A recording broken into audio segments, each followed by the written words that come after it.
బ్రహ్మానందం సినిమాల్లోకి రాకముందు ఒక తెలుగు మాస్టారు. కాలేజీలో లెక్చరర్ గా పనిచేసేవాడు. బాగా కామెడీ చేస్తున్నారని చెప్పి సినిమాల్లో బాగా పరిచయం ఉన్న ఒక వ్యక్తి ఒక పెద్ద సూపర్ స్టార్ కి బ్రహ్మానందాన్ని పరిచయం చేశాడు. ఆయనే బ్రహ్మిలోని కామెడీని కూడా గుర్తించాడు. ఆయన మరెవరో కాదు, మెగాస్టార్ చిరంజీవి. చిరంజీవి నటించిన కామెడీ మూవీ చంటబ్బాయి. ఇందులో కమెడియన్ల కోసం ఆడిషన్ జరుగుతుంది.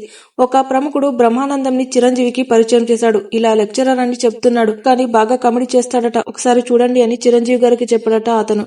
ఇక దీంతో చిరు సరదాగా టెస్ట్ చేశాడు. ఇక బ్రహ్మానందం రెచ్చిపోయాడు. ఇక్కడ కాదు, డాల్ఫిన్ హోటల్లో ఉంటాను, అక్కడికి రండి అని చెప్పారట చిరంజీవి. దీంతో డాల్ఫిన్ హోటల్ కి వెళ్లాడు బ్రహ్మానందం.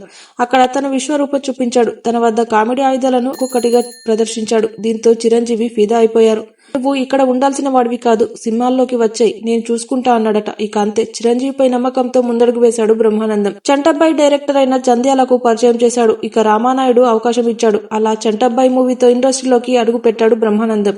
తనకు లైఫ్ ఇచ్చిన చిరు, జంధ్యాల, రామానాయుడులను తను జీవితాంతం రుణపడి ఉంటానని బ్రహ్మానందం ఒక ఇంటర్వ్యూలో తెలియజేశాడు.